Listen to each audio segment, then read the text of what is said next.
We're going to be getting started in the next minute or two. It's straight up half past, so we'll give the stragglers a couple minutes. I'm going to start the blue sheets.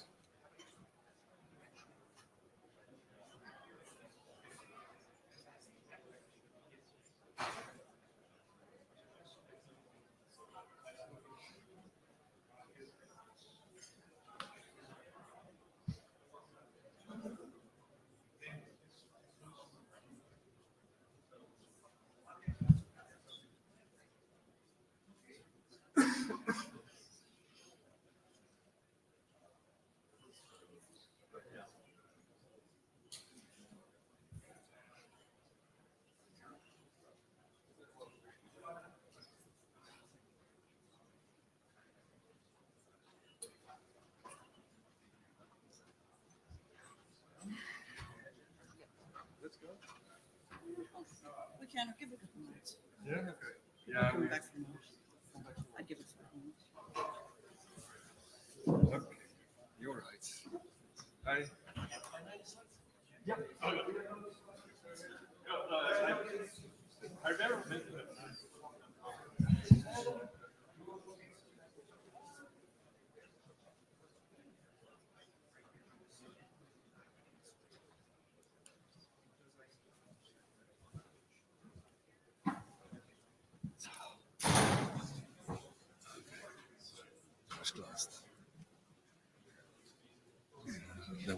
Then we go.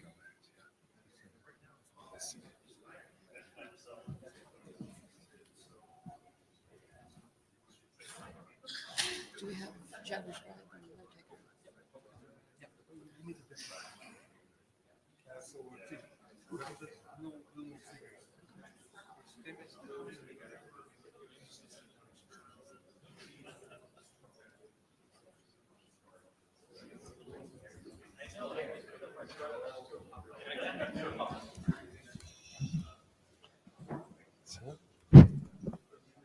So.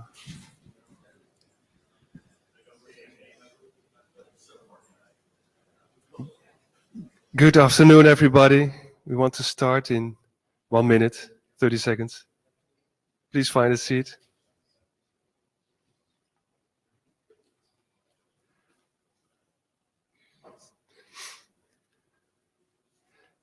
Welcome to the DNSOP Working Groups, Session 2.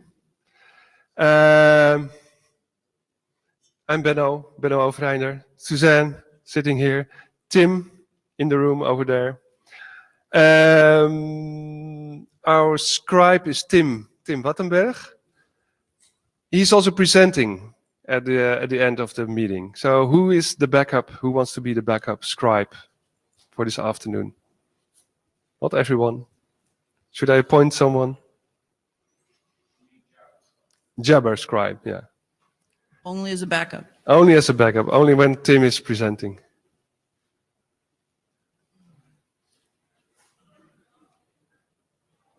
Let's find the usual suspect. Thank you, Stuart. Stuart is the backup slide. Paul Hoffman is our minute taker. Next, everybody is familiar with the note well here.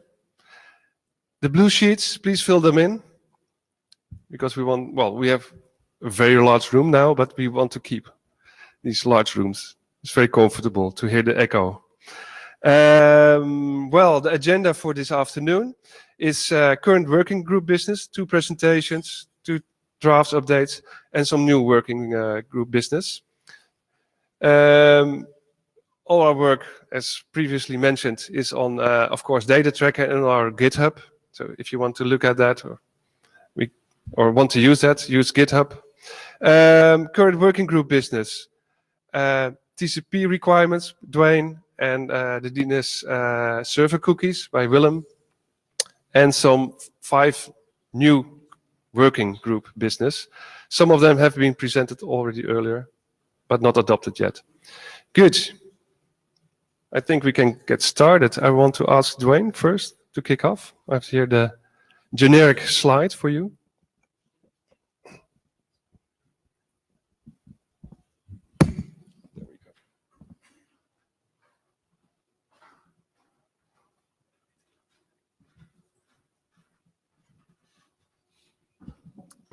Oh, thanks, Benno.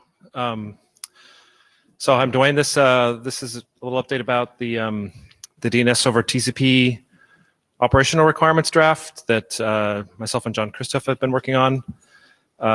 Just a few sort of minor updates since the last time we talked about this draft. We now mention DNS over TLS in the abstract, so to give it a little more prominence there. We added some paragraphs about recent work on avoiding fragmentation, and cite those references now in the at the end. The last time this was presented, we got some feedback that we had in the draft that clients and servers should use TCP fast open if available, and we got feedback that that was maybe not a good idea. So that is dropped down to sort of may level suggestion instead of should. There's a couple paragraphs in the document about the KSK rollover, and since that has happened quite a while ago, that has all now been updated to be the past tense instead of present tense. And we added a section on we added some text to the privacy considerations section. It's pretty innocuous, partly to note that DNS over TCP and over UDP itself does not provide any privacy, but if that's what you're after, you can use TLS or DTLS, and then generally updated some of the references. So that's really all that's changed since the last version. It's now at 0.5, and we think it's ready for last call. I was given 15 minutes up here. I think I used maybe 2, so hopefully hopefully there's lots of questions or discussion. If not, that's all I have. How many people have read the recent version of this document? Any comments? It looks like some of you, it might be good to read it and have any feedback. But yeah, if people are comfortable with it, we can certainly do the last call on the list. The meat of the document really hasn't changed in quite a while. It's just sort of been the supporting data and anecdotes and stuff that's changed. So.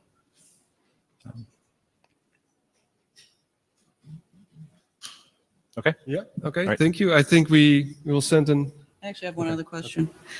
Have any of the implementers in the room tried to use this document as guidance to the conformance or non-conformance of their own implementations? Okay, I see one.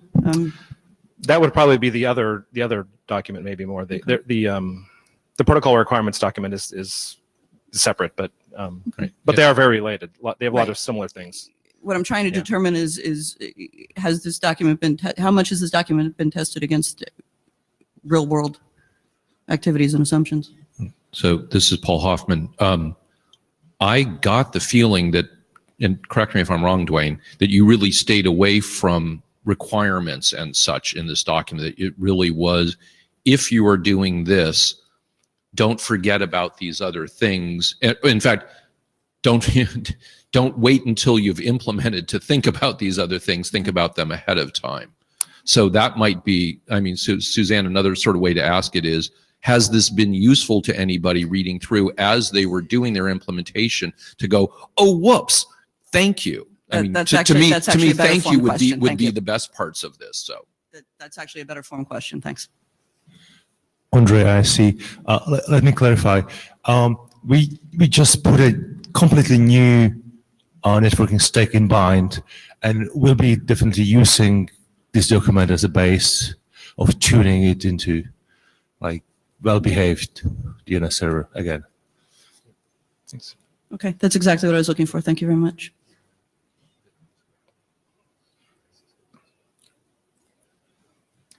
Brian Dixon, GoDaddy. We haven't, but we will. I mean, we're going to look over it and check it against our implementations. We expect it to be useful. Thank you.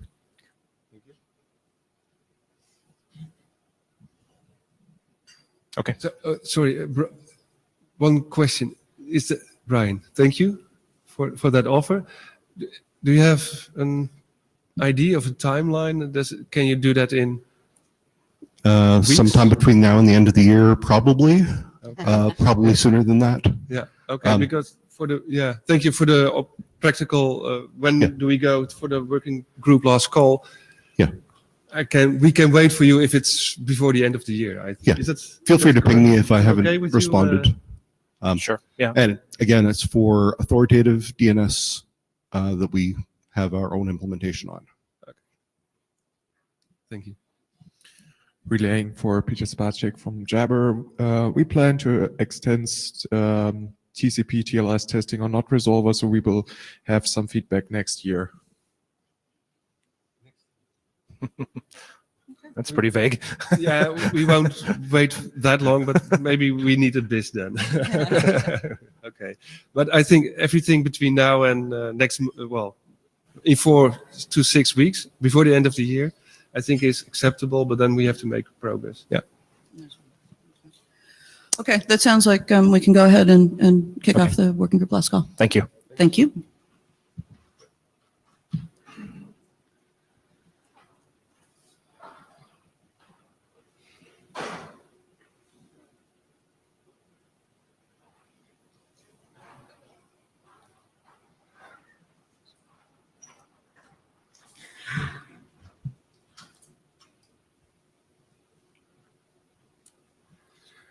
Yes, so this is about the draft that gives the recipe that for DNS server cookies that caters for all the different vendors.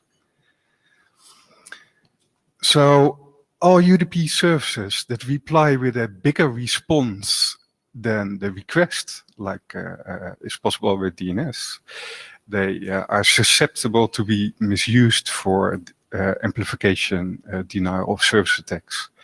And this is the kind of attack I think you in need to which get a little bit closer to the microphone. closer to the microphone. There you go. Yeah, that's better. So it's the DNS cookies are to protect against reflective amplification attacks.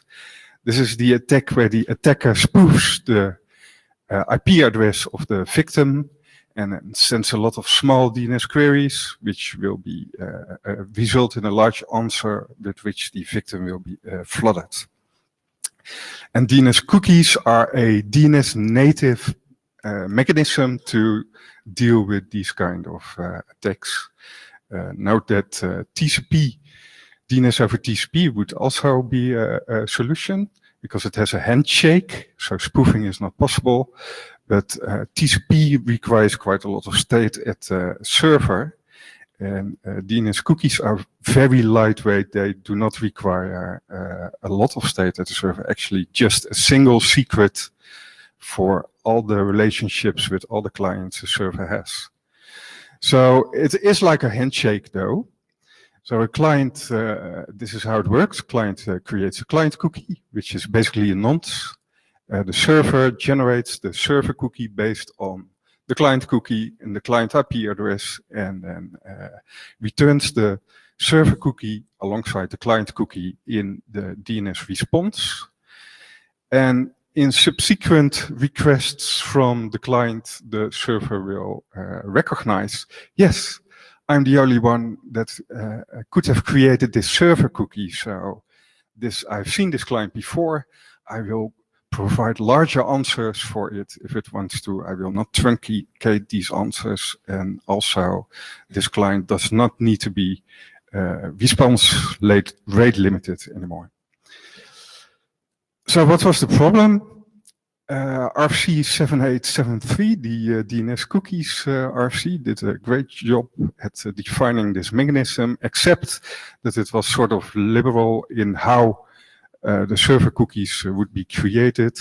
So the cookies cooked by or baked by one vendor were not appetized or well received by another vendor. And this draft is to deal with that and create a recipe that all the vendors will use, so they will all recognize each other's cookies.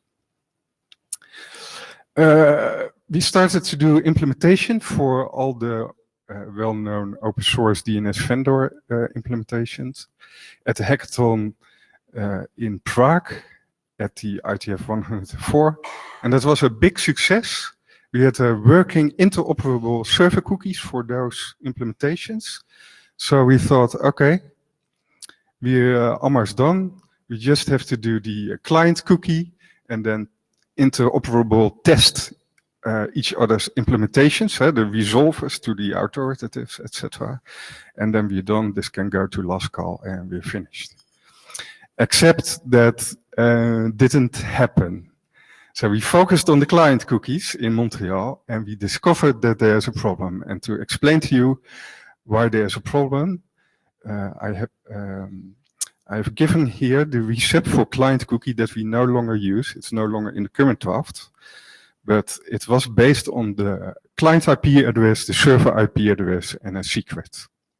And we need to include the server IP address for minimal authentication, right? It needs to have a different cookie for its different relationships. And client IP address needed to be in there for privacy. If a client would move from one network to another, its IP address would change. And if it would have kept sending the same cookie, it would have been trackable by the DNS server, so to say, and other observers. So also IPv6 privacy extensions are a thing that, so the cookie should be based on the client IP address for privacy reasons to not be trackable. So here's a piece of pseudo C code that does that exactly that mechanism. And this is replacing basically send to. And so everything up to the path to send to at the bottom of the function is what we need to do for client cookies. So you might ask, why is this not simply a if we have a server cookie for this server, send it, and otherwise create a new client cookie, because that's obviously the more heavy operation here. That's because we need to know the client IP address to create a client cookie. And if we send it an old cookie, then it might be based on the old client IP address, right? So how this works is first it uses get sock name to get the client IP address of the cookie, creates a new client cookie. Is the cookie the same as what we had stored for the server already, then we're fine if it also has a server cookie. If not, then we set all the cookies so new ones are calculated. So by the way, besides not dealing with all the error codes, this piece of pseudocode has another major flaw. I think some of you might know what it is. That are familiar with socket programming. So you cannot get the client IP address from a unconnected UDP socket, right? So get sock name doesn't actually give you the client IP address. So there's a trick to do this. You create a trial socket, then connect it, and then sort of fake connect it to the server and then get the IP address and then close the socket. So when we discovered that we had to do this, us implementers thought, well, this is the straw that breaks the camel's back. Right. So even so, the draft was adopted by the working group.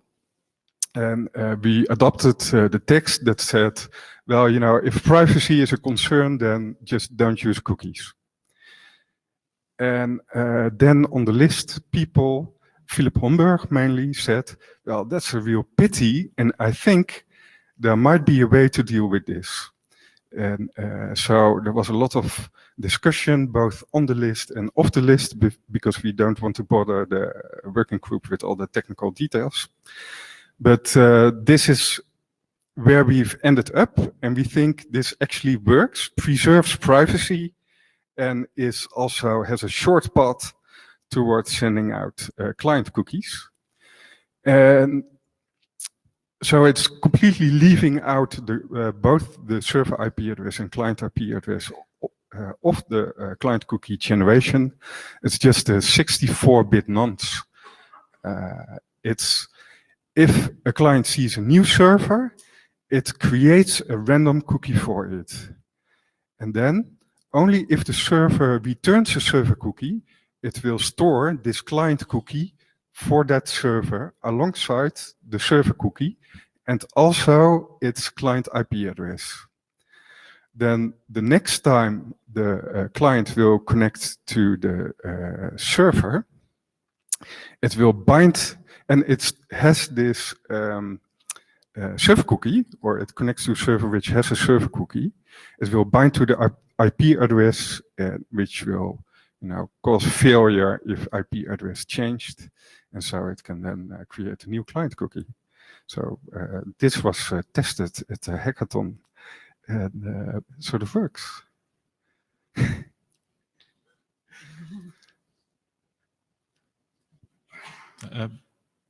Okay, Paul Wouters.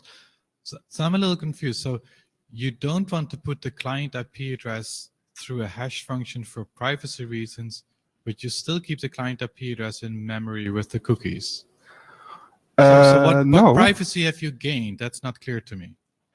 The privacy is that you would not send out the same client cookie whilst your IP address has changed. So cookies can be used to track a client unless it's different every time the client IP address changes as well. But that cookie would be invalid, right? Because it would be rejected anyway by the that's server. fine. Invalid cookie is fine. It's just the client cookie. So a new handshake will be set up with the server. Okay, we'll take it offline.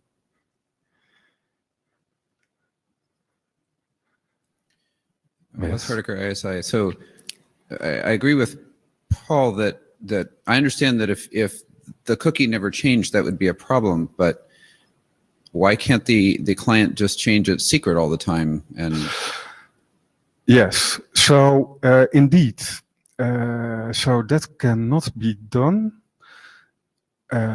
because that would mean that if a server does not support the cookies or pretends not to support cookies, the same cookie would be sent to that same server even though the client IP address had changed.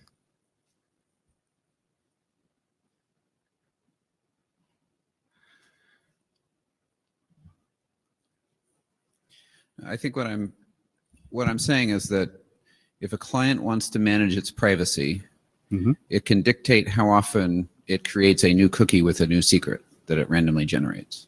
It could do it on a regular basis, or it could keep it long-lived. Yes. Yes, so we also do not want to, we want to introduce as little operations as possible on the path to send to, right?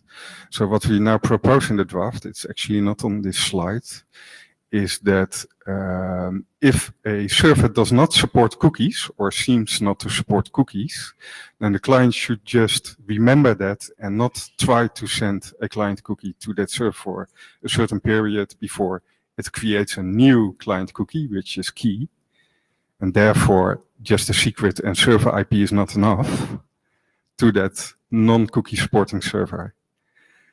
So it took us a little while to get this right, but yes, no, well. Hi, Willem. Jim Reeds. Separate comments. In the draft, it talks about not having to change the cookie often. How often is often? So if your client IP address does not change, then you do not need to change the client cookie often. Indeed. Yeah, but so that's a year. But how often is often? Is it every 5 transactions? Is it every 5 minutes? Is it every 5 days? I think it may be better to have some guidance. Maybe one of the trade-offs could be about how often is, but a document that just says often without giving any kind of indicative values there doesn't seem quite. I think it needs a little bit more clarification. Jim, there's 1 year in the draft set. Yeah, there used to be 1 year, but maybe I left it out in the last draft. I don't remember precisely. I think it's still there. It's still there? It's still Okay. there. And I think it's still So there and says it doesn't have to be changed often, at least 1 year or something. But the thing is that use your best cryptographic knowledge, and Yeah. if the secret is not compromised, you don't have to change it at all, because unless the cryptographic function is compromised, then why change it? It just Right. complicates things. And also, you should not do any effort to remember the client cookie, right? So it should not live, or it should not be kept between server restarts or so. Yeah, It can I just think be- some implementation guideline might be helpful for people, but leaving it as often just seems to me as a little bit too vague, a little bit too fuzzy. Okay.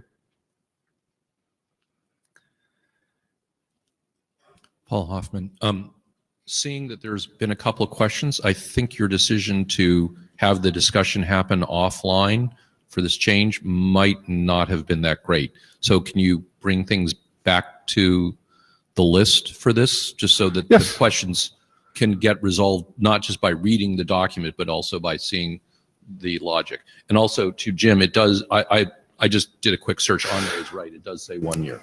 Yeah, it's So we've done this because the document, besides a modified constructing the client cookie section, also now has a new security and privacy considerations section elaborating on, the new method and why it needs, what the precise reasons are for this method.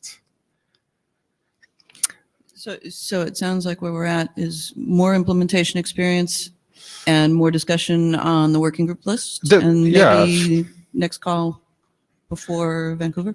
So indeed, so the new draft has been posted to the list on Monday, though. So I invite you all to review it carefully, especially the security and privacy considerations. And and then once that's settled, then we can do a implementation or get implementation experience with the software vendors and get it over with, I suppose. Excellent. Thank you. Any other comments, questions? Or, oh, good. That means people are going to go forth and code and see how that works. Thank you. Okay.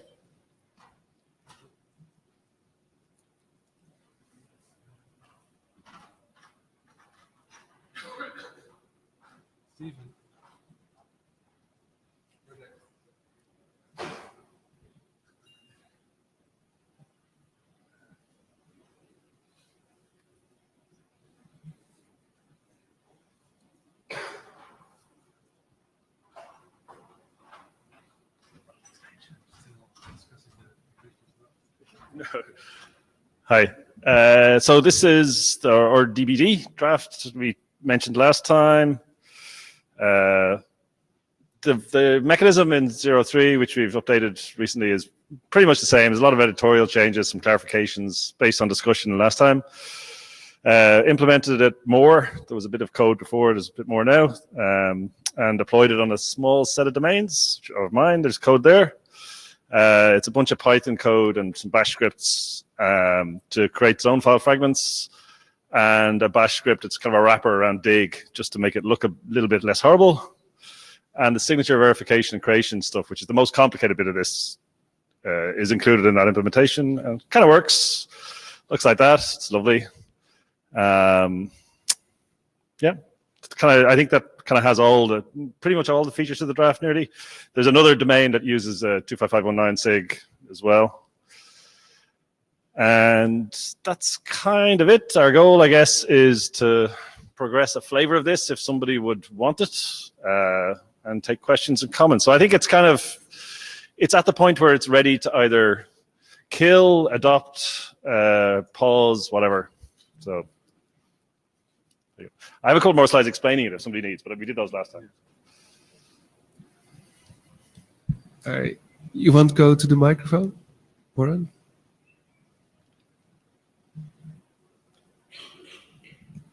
Oren Kamari, Google, no hats.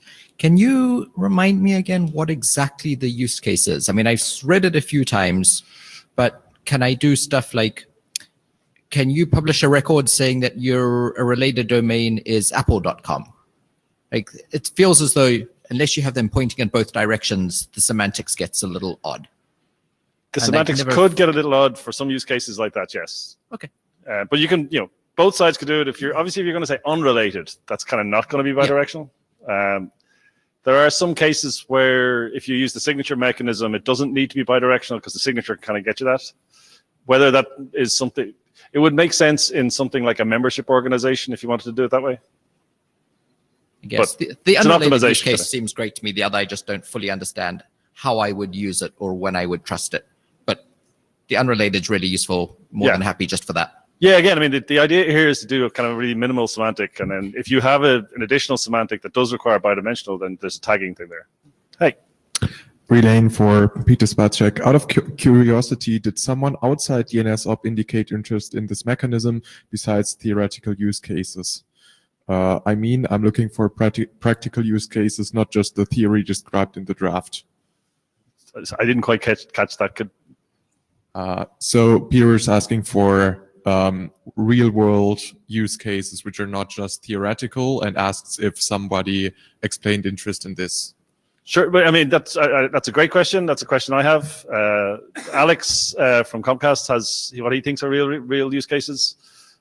Personally, I don't really, other than for research, if I want to do zone surveys and so on. But Warren. Oren Kamari, just a quick clarification. I support the draft. I was just more confused about the thing. It wasn't meant to be taken as a don't. Sorry for confusing you. Daniel. So Daniel Migo Erickson. The question I had is, do you have it evaluate how it's going to impact all the responses, the size of the responses on the real traffic, or? But if you add signatures, you get bigger responses, obviously. But other than that, they're pretty tiny. Okay. John, you've been converted and now you love it.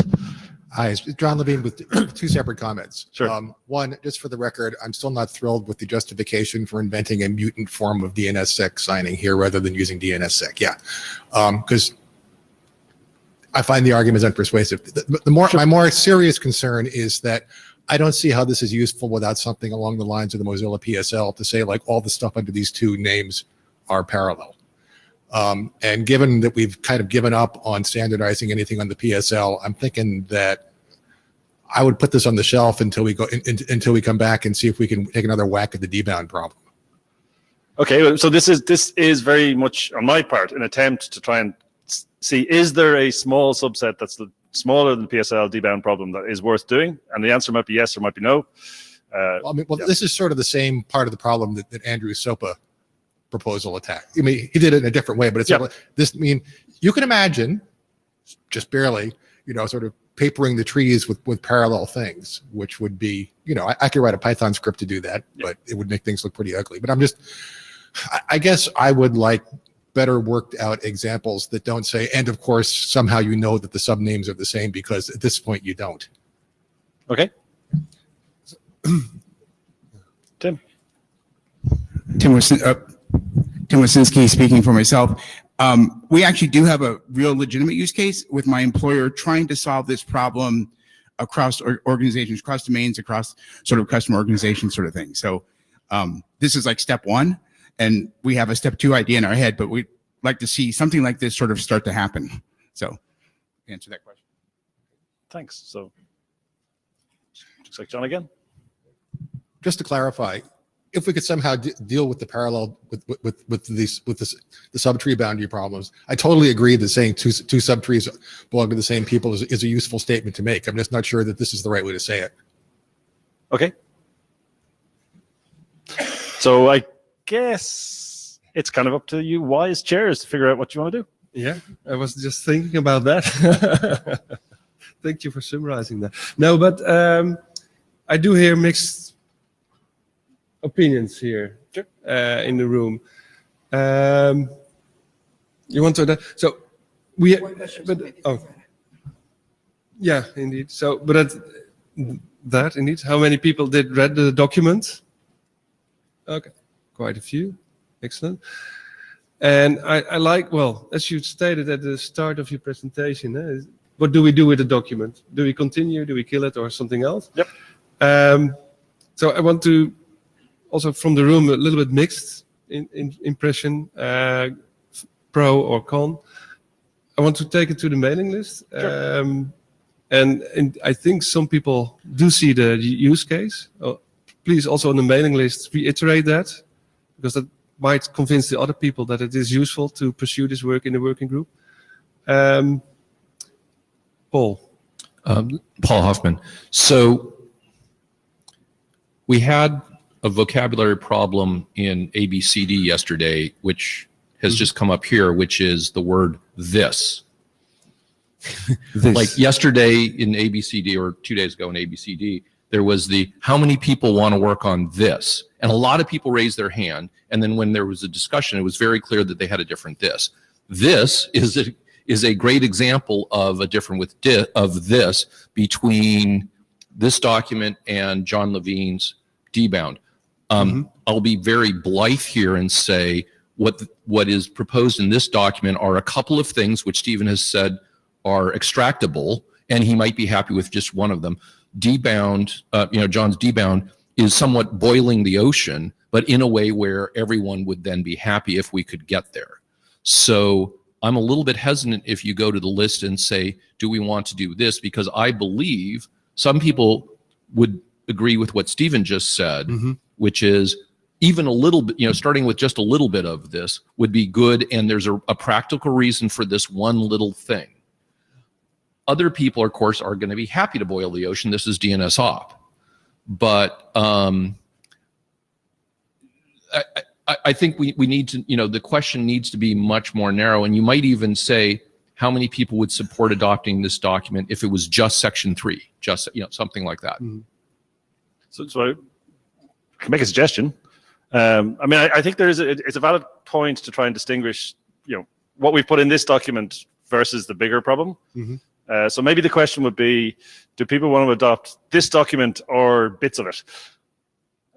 And try and distinguish that from the bigger question, perhaps. Yeah.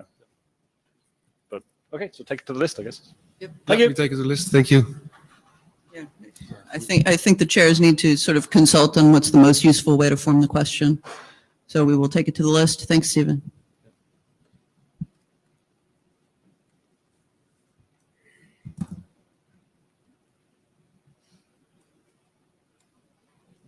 Danielle. Yeah.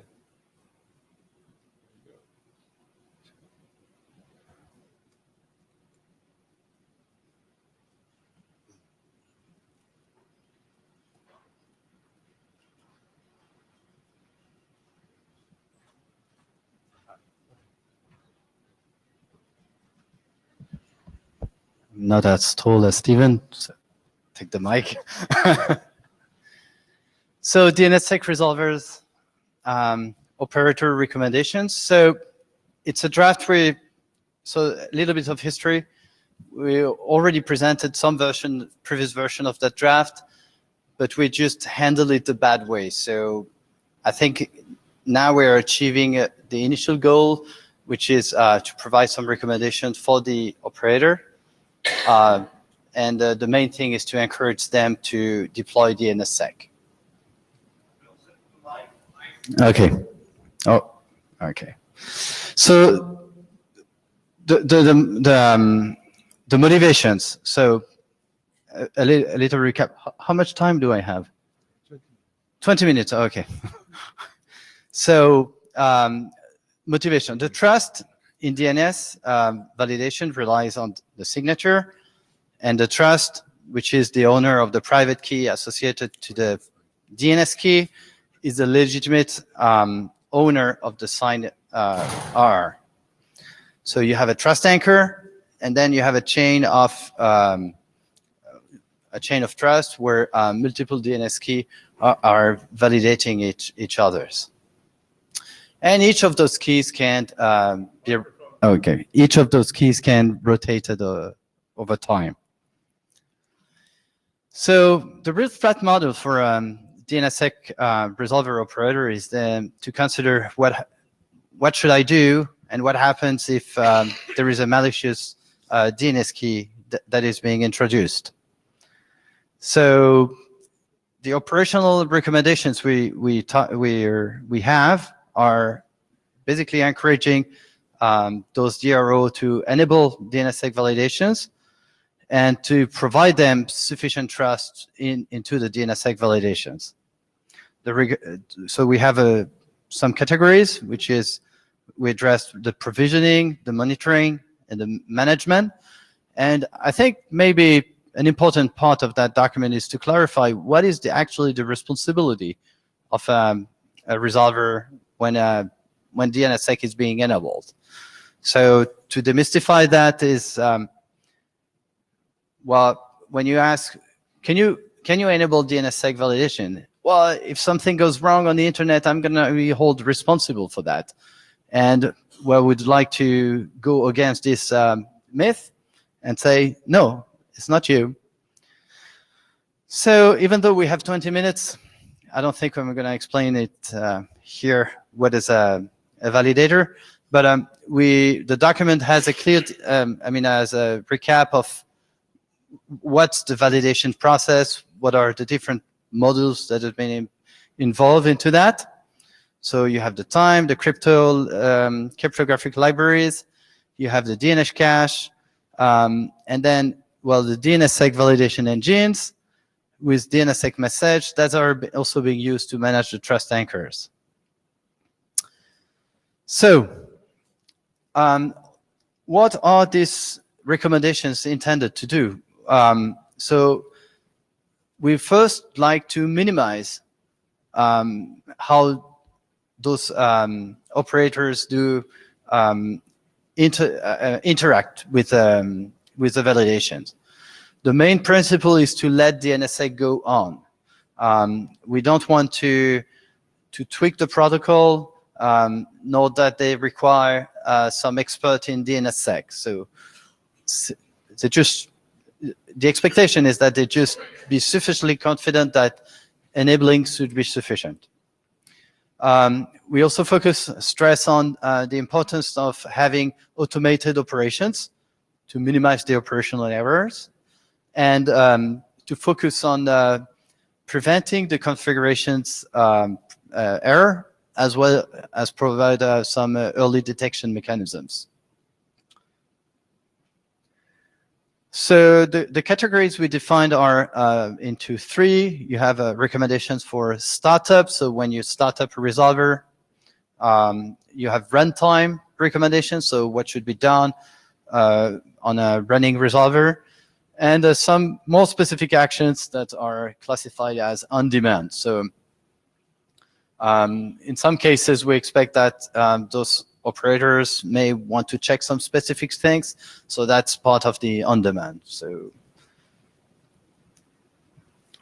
time, well, time is important for the signature check. So basically what we ask first is that a validator should not be started before the time being synced, and if there is an error, it should not be started. And over time, so the runtime recommendations is that you regularly check the time, and eventually you can ask for the time of your platform that are running the resolvers.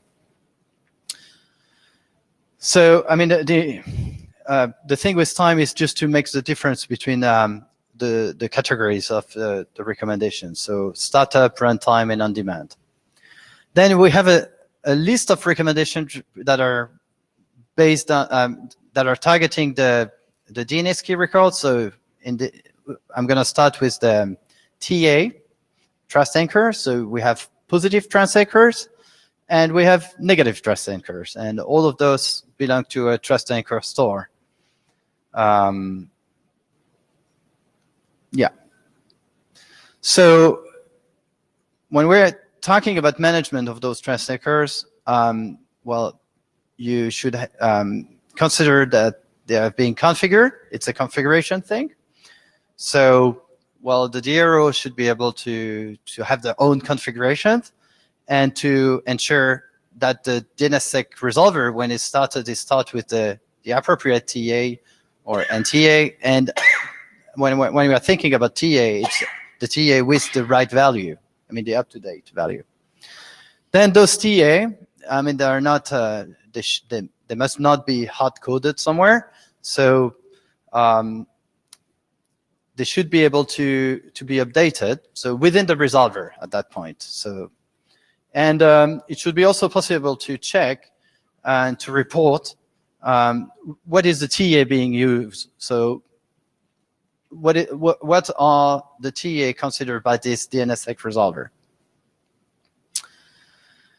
So because TA get updated over time, it's quite important to prevent that the DNSSEC resolver starts with an old TA, and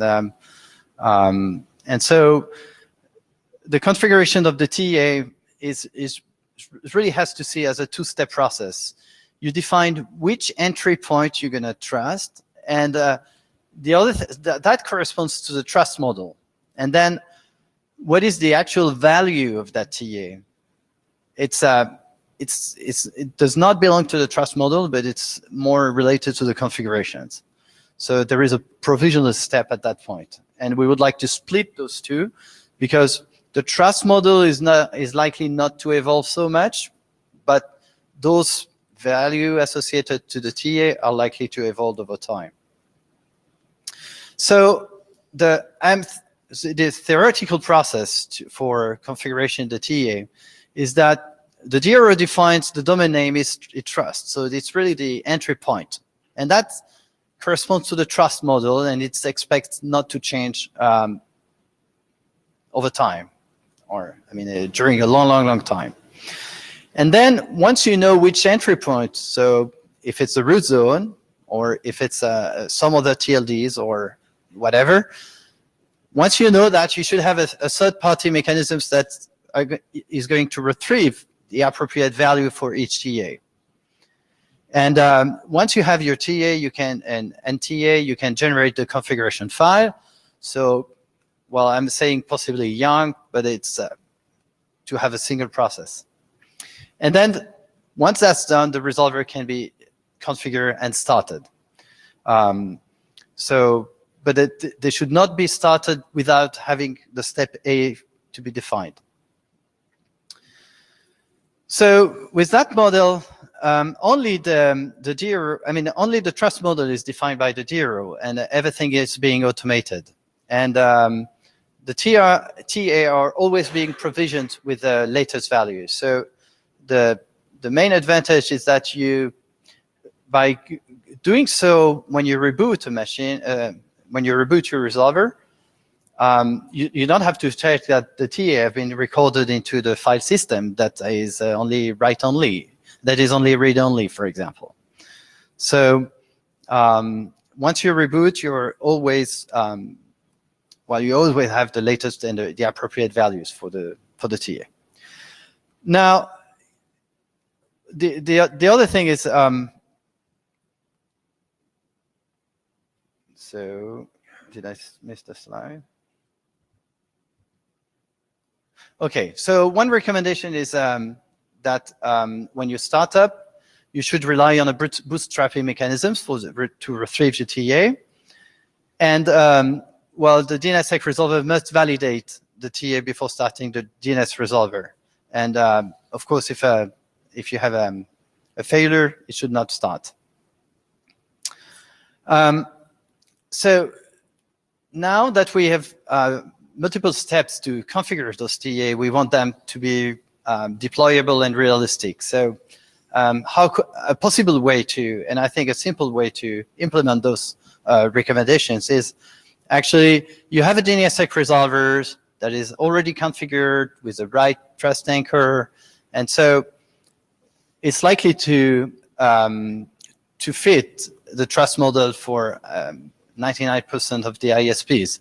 So in which case, I mean, the trust model is agreed by the provider of the DNS, the resolver software, and the value is checked by that software provider. And so the only thing an ISP, an operator has to do is download the up-to-date code and start the code, and that code need to check that it's the right value with the appropriate mechanisms, but that's fine. If you want a trust model that is more complex, then yeah, you may have you may need the infrastructure to have the different steps. But what I'd like to emphasize is that even though we decompose those steps, the deployment for the vast majority of operators should be quite simple. So, Leif Johansson. So, is it meaningful to expose that choice of how you establish root or bootstrap trust to the outside world? I mean, the fact that you're essentially relying on the software signature key or of the distribution, right? Whatever software distribution you're using, that's essentially what you're saying, right? Yeah. So the question is whether we should whether that choice, right? You're choosing, right? If what you're saying is probably true, right? 99% of the world will just sort of, trust the Debian signing key, right? And that signature, right, is how you anchor trust in the initial configuration, right? So, but others may choose to do other things to bootstrap trust. So, is that choice something you want to expose if you're talking about sort of making trust like auditable from the outside? So the way I understand is that the DRO should mention which ways he's gonna bootstrap. Right, exactly. If I'm looking at the DRO, right, yeah, and I'm trying to figure out whether I want to trust that resolver, should this be information that I can get at, right? Okay, so should there be a field somewhere in a public like file or something that says here's how I establish trust when I boot my resolver. I do this, right? Okay, so that I don't know. I don't think it's in the draft. We haven't thought of it, but it looks to me more a legal perspective than. Right. I mean, I'm just saying this because trust management is all turtles all the way down fundamentally, right? And what you just said essentially amounts to saying that we trust software signing keys, right? Okay. Yeah. So now you've moved sort of trust in the root zone signing key into trust in the software signing key. Okay. Right. Yeah. So, Daniel, as a point of order, yeah, you have 7 to 10 minutes left, and I just looked in several more slides. So do you want to finish going through the slides and then go to discussion, okay, right, or how do you want to do that? Okay. Well, I think we can stop whenever time is off. So I'm fine answering the question on the. So just wanted to make sure we didn't run off the end. Okay. No getting what you problem. need. Otherwise, I mean, I'm fine if you only see half of the presentation. Okay. So yeah, it's actually a good point, and I think it's under-specified in the current version, and I think we should add text on that. Yeah. So thank you for the comment. Yeah. So for the update, what we'd like to emphasize is that the update should not be manually provided by the DRO. So it should be mostly transparent for him. And another thing is that we would like that the resolver have this signaling trust anchor knowledge being enabled, so that I mean, a DRO can request its resolver to check which is the TA being used. So that's one recommendation, to keep an eye on it and not, well, the reason we recommend this mechanism is that so the operator does not open the configuration interface. Runtime, well, it should regularly maybe, so it's a should. It's not necessary, but it's just recommended that it checks the health of the TA. And so one important thing is that it's only the cache TA. We don't have to check, well, did he when the update has been performed, is the update, the new key actually stored into the configuration file on the system? So in case of reboot and so on, no, because we have a first way to provision the resolver. So, and on-demand recommendation is that, well, you should have the tool to say what are the keys being used by my resolvers. So the way I foresee that is that when a key rollover fails, the DRO should not try to repair it. It should reboot the resolver. That's basically the line in our recommendation. It's a bug. It's not in the DRO is not expected to address those concerns. It's considered as a bug, and so it should restart the resolver. So we exposed some specific requirements for the TA. Now we go through the ZSK, KSK. So the runtime recommendation is that it limit the TTL of the record under that zone to the one of the ZSK, KSK to avoid incurrency between the cache Rs and the ZSK, KSK. So some sort of generic recommendations to all kind of DNSSEC key, so TA, ZSK, KSK, and TA. So a running recommendation is to have to automate the reporting. So that's the one where we recommend that the resolution reports to the authoritative server which key is being used, so that this authoritative server that is sort of responsible of the right validation for its domain is likely the first one to move and to maybe contact the resolver he sees with, for example, a non-updated key. So for negative trust anchor, most of the recommendation is to make that feasible and to follow the recommendations in another document. And so runtime, well, we should monitor the failed signature associated to each key. It's a should, so it's a nice thing to have, but it's not necessary. And maybe if you want to be able to to find out if ever something goes wrong, why it goes wrong, then you may collect also some status of the key or other information, but that's really optional.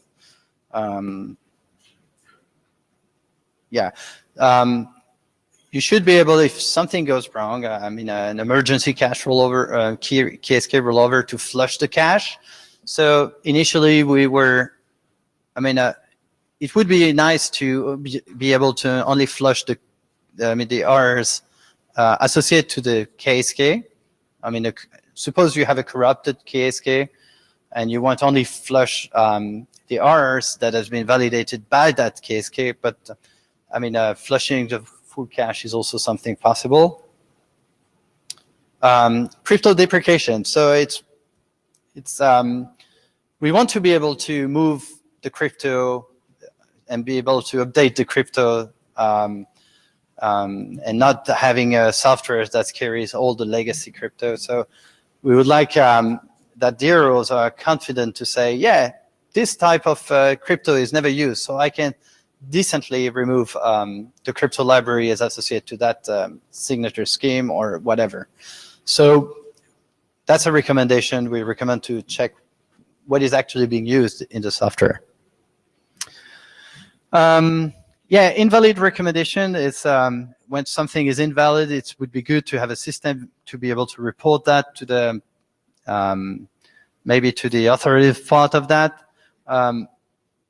It's basically to help to take the right actions if something goes wrong, or it's anyway an interesting information for to share. So these are basically the recommendations. The real hope is, so we would like to get feedbacks, and again, the real goal is that operators could easily enable and feel confident to enable DNSSEC.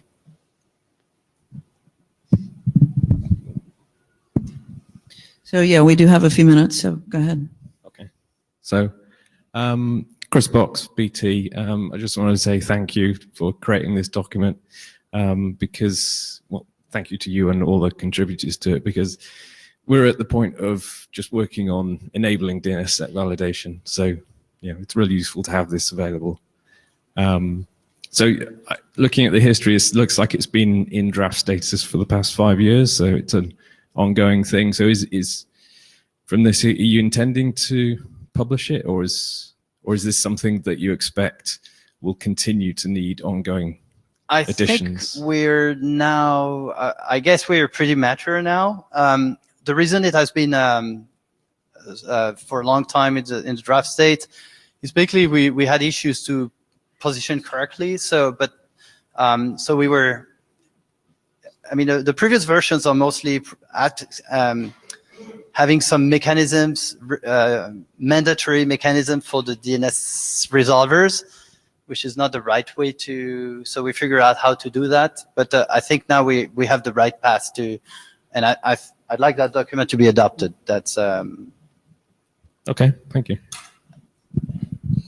Hi, Yoshiro Yoneya from JPRS. I support this document, and I have one comment regarding to NTA operations. The importance of NTA operations is to have a deep contact with the customer support center, because users' claim comes to the customer support center, so that the operator have to have channel with them to know the something strange happened, and also customer support have to know when the DRO enables the NTA for a certain domain name, then customer support center would have claim from the users this domain name is not validated. So such kind of the interaction between the operation in the server and the customer side are very important. So that my comment is to write such kind of relation with the okay. support center. So, but I think what you're asking is already in the NTA document. So maybe we should emphasize on that in the current draft. That we can do, but I think the NTA document is pretty clear that there is another channel, and this has to be advertised through websites or this kind of thing. But yeah, I'm taking that comment. Okay. So before you step down, I don't think we did this before, although my mind is going. Who here has read this document? Who is more likely to read it having seen the presentation today? Good, that looks like a lot of reviewers. So I think it'd be good for the folks that are interested in doing this, I admit this sounds useful to me. If you are interested in the topic, please go ahead and read the document, provide feedback to the authors, and we will look at the level of interest and progress and consider adopting it. Okay, thank you.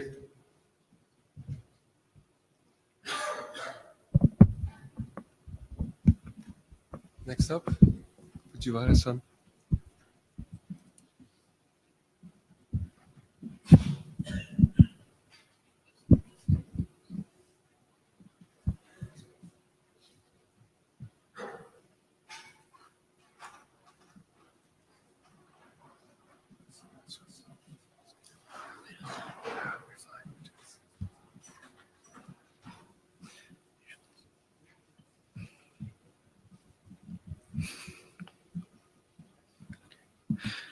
Hello, I'm Kazunori Fujiwara, and today I will talk about draft Fujiwara DNSOP avoid fragmentation 01, avoid fragmentation 01,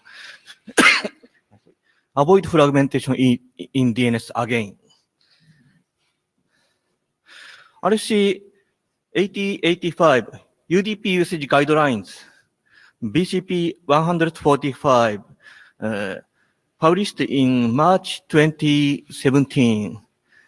Section 3.3 message side guidelines specifies that an application shouldn't send UDP datagrams that result in IP packets that exceed the maximum transmission unit MTU along the path to the destination.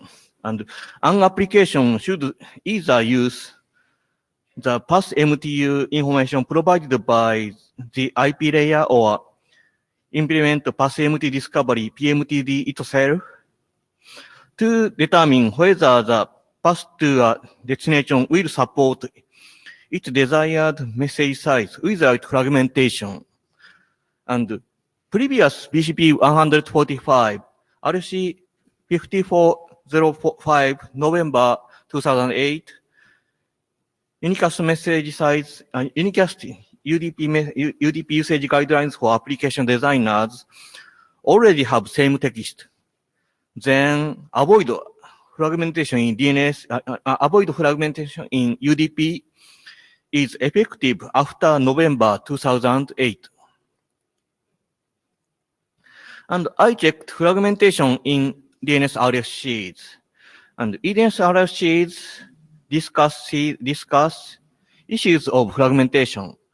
And note that pass MTU with or without fragmentation may be smaller than this. And RC 3226 DNSSEC and IP version 6 are where server resolver message size requirements.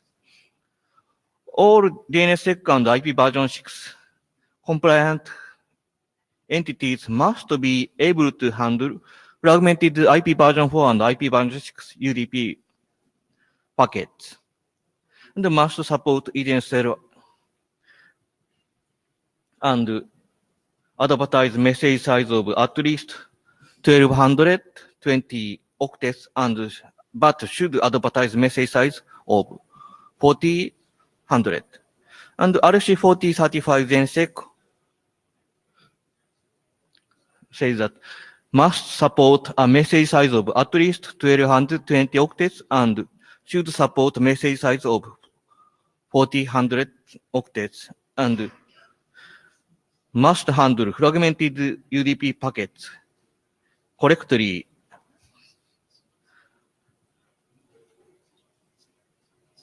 As a result, without cache poisoning attacks using IP fragmentation, we need to avoid fragmentation in DNS. And we need to consider maximum UDP message size. RC 8085 use the pass MTU information provided by the IP layer or implement pass MTU discovery itself. Then retrieve pass MTU value to each destination or use interface MTU value or minimal MTU 1280 in IP version 6 and 576 in IP version 4 minus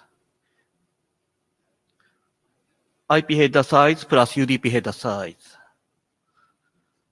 And then possible magic number maximum DNS UDP size may be larger than or equal to 1220.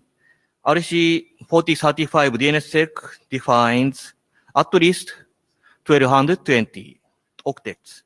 And most of internet support MTU 1500 MTU, 1500 octets MTU, and minus some headers.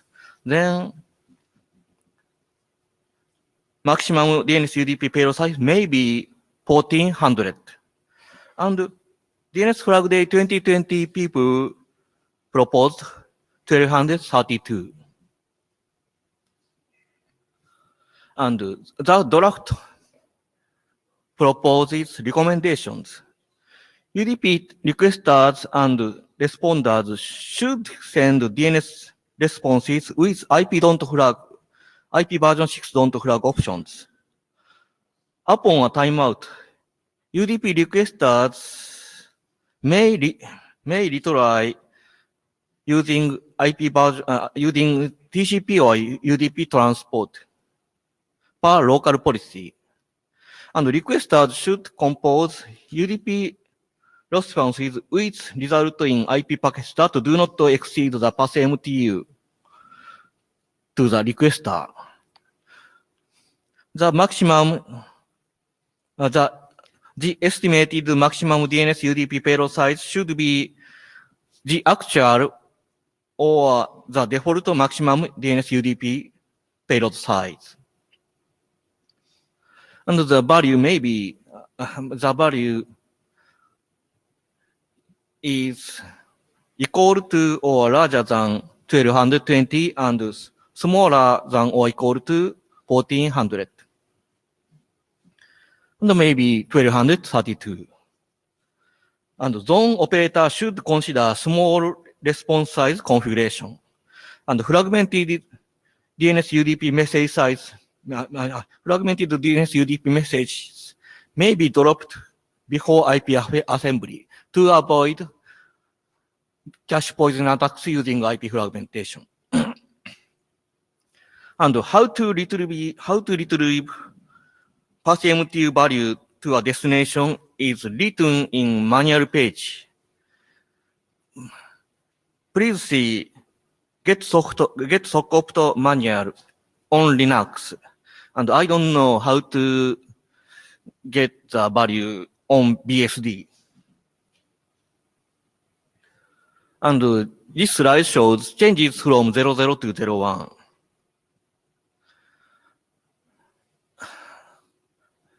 New co-author Paul Bixby and 01 refers RFC 8085 UDP usage guidelines and updated text using EDNS0 terminology. For example, sender is changed to requester and receiver is responder. And added text about estimated maximum DNS UDP payload size. And added zone operator should consider small size configuration. And added how to retrieve pass MTU value. Is the draft useful? And please consider adapting. Hi, Andre at ISC. I'm sorry, but there's a draft in int area that tackles exactly the same topic from its named UDP fragmentation considered fragile, or IP fragmentation considered fragile by Bonica, Baker, Jeff here, and other two people. I don't remember. Sorry. And I don't think this working group should adopt this work until that work is finished. And I would suggest you to, because none of the things you talk about is DNS specific. It's UDP specific. So I don't think we should adopt this work until that work in the area is finished. I think that you should go compare the two drafts and provide a useful feedback to them and finish there. And only then we might have a draft in the DNSOP that will say, look there, do that, with the DNS specific things, because none of this is DNS specific. It's IP and UDP specific, and it should be tackled at that level. Thanks.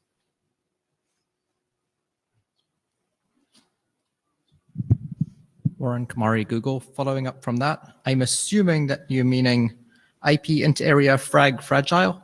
That's actually with the RFC editor, so it passed ISG eval. Eventually. Yeah. There was some controversy, let's say. And the draft doesn't say avoid fragmentation in UDP. I'm John Levine. I think we actually do have DNS specific stuff that is useful to say. And in particular, the traffic from a resolver to an authoritative server, like you can't tell what network it's going to go over. So so all this advice about being conservative about what sort of packet size you use is relevant. On the other hand, I have a resolver on a network that I completely control. And there's lots of resolvers like on ISP networks where they know a lot about the topology of the network below it. So I think we should adopt it. I mean, I have no opinion about, I think we should make sure we don't contradict anything that the transport people say. But I think there are some useful things to be said, like if you know all your clients are on the same network and you know a lot about that network, then you can reasonably use sizes that are appropriate for that network. And I think that's actually a pretty common case.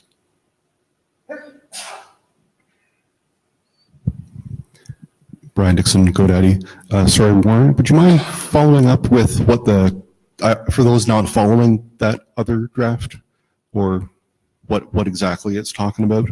I think there's definitely useful recommendations. It might need some embellishment, and just this draft, I mean. And the recommendations might need to be split out on the recursive to auth versus client to recursive, as well as whether you know more about your immediate environment versus not in terms of the selection. But having a sensible default for implementations, I think makes a lot more, is very valuable. And I think highlighting the specific general default of 1400 maybe to make it more readable and easy for somebody to look at it and say the actual recommendation up front saying 1400 and here's why.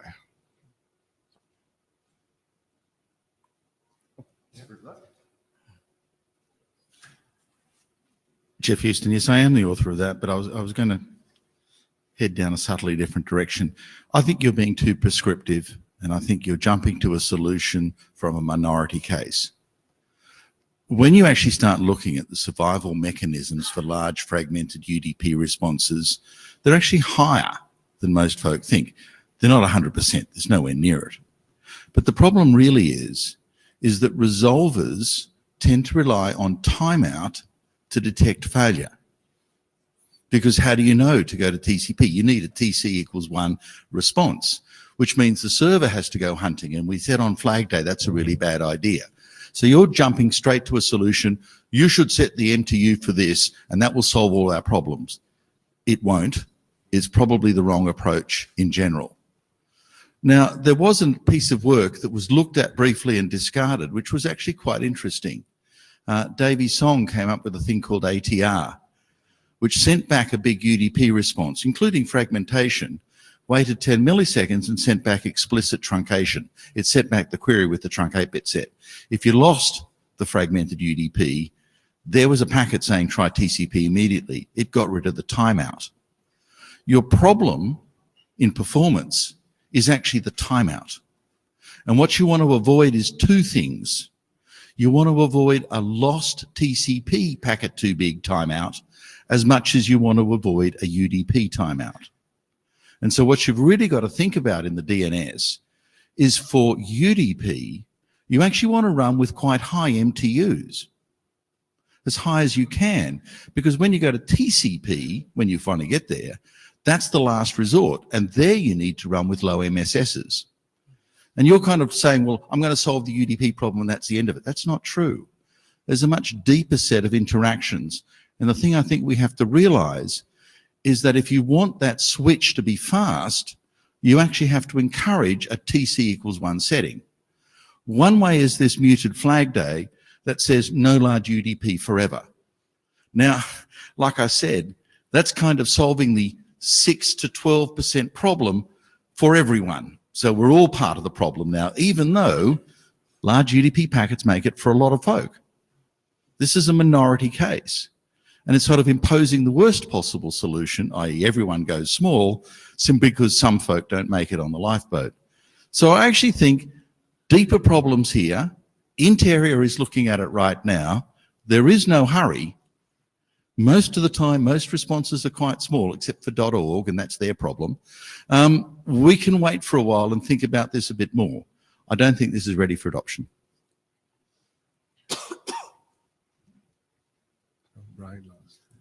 Brian Dixon, GoDaddy. There's another use case not addressed or identified within this draft, which is the fragmentation considered harmful. That was published several years ago about the vulnerability to cache poisoning caused by fragmentation. I've done follow-on research on that. I haven't published it. If I think I've asked before if folks are interested in that, I think that would help justify one of two recommendations, either doing the smaller below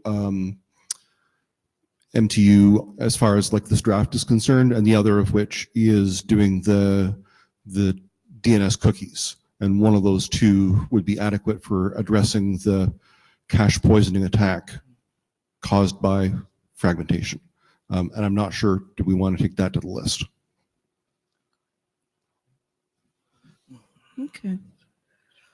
What I think we're hearing here, I'm sorry, did you want to respond to, did you have a response, a reply to the comment?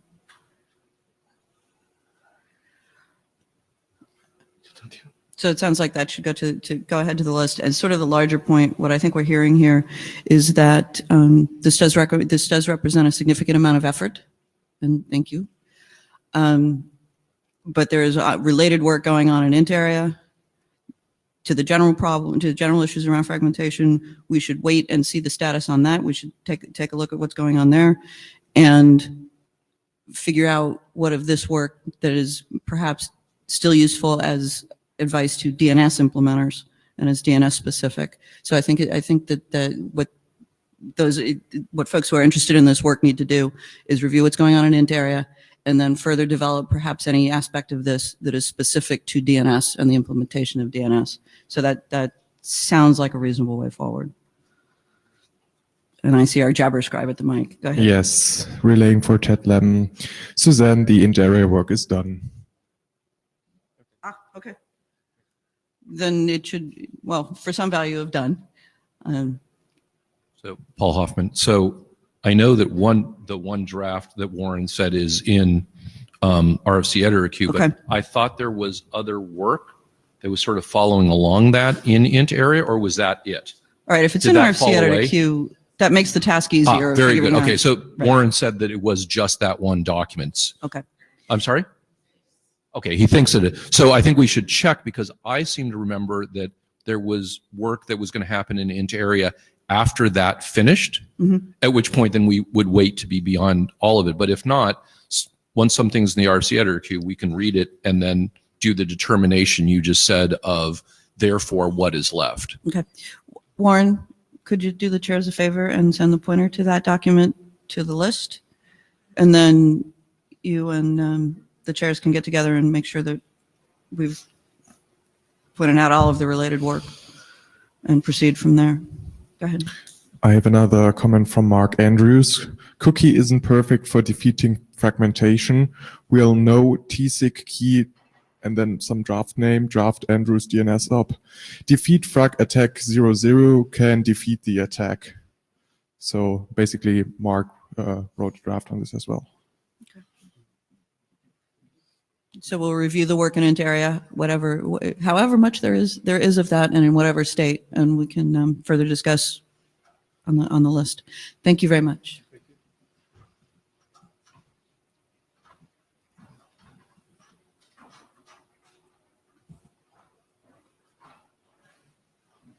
So next up, Roy Arends.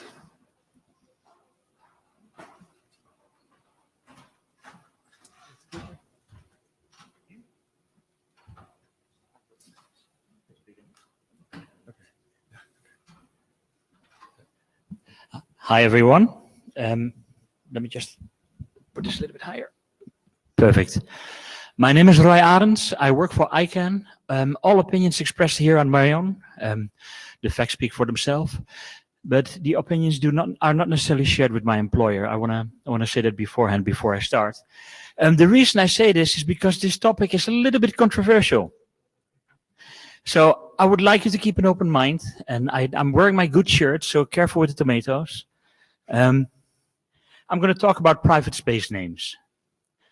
The problem is there are no private space names.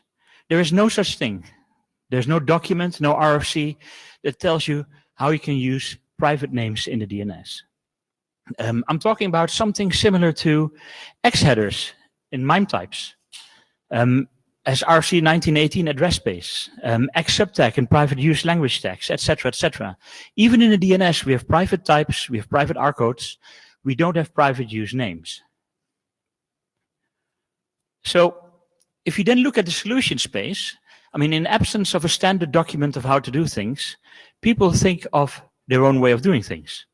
For instance, advice that I sometimes hear, well, why don't you just register a name and do everything you want to do under that registered name? Well, that's not really private. That's not really internal. Another one I hear often is, don't do it. Well, that's not really helpful because people are going to do it anyway. Or pick something easy to remember, not used elsewhere. And I'll show you that in a minute, what happens then. We have a draft, the internal draft from Warren, also the alt draft from Warren. There is .local everywhere. .local stems from an old Microsoft TechNet article that had to be put through RC 6761 in order to protect it. And then, of course, we have home.arpa, which is also kind of a private use space. This is the result of looking at ITHI data. ITHI is the Identifier Technology Health Indicators by, published by ICANN. And what you see here is a top 13 of domains that do not, top level domains that do not exist on the internet that people are querying for. They might exist in private spaces, but not in public spaces. So if you then think about what the solution should be, I think, personally, what would be useful is a simple and concise BCP. Something that says, if you want to do this, do it like this. And choose a label without a semantic meaning. And this is actually the core of my presentation. It does not need to have a semantic meaning. And preferably, it needs to be short. So what's the problem with the semantic meaning? Is because internal is not exactly the same as private, is not exactly the same as alt, local, home.arpa, or neighbor, or global, or whatever string you want to use. And all of these strings are too anglophonic. They don't work in different languages.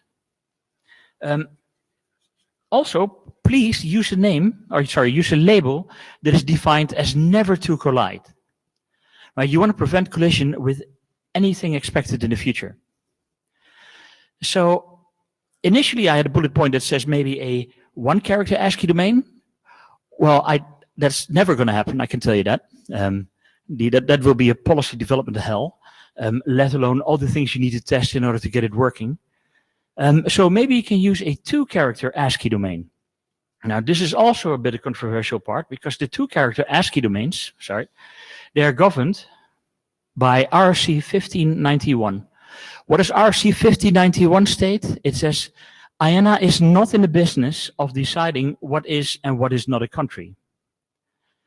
The 2-character codes are country code domains. Right?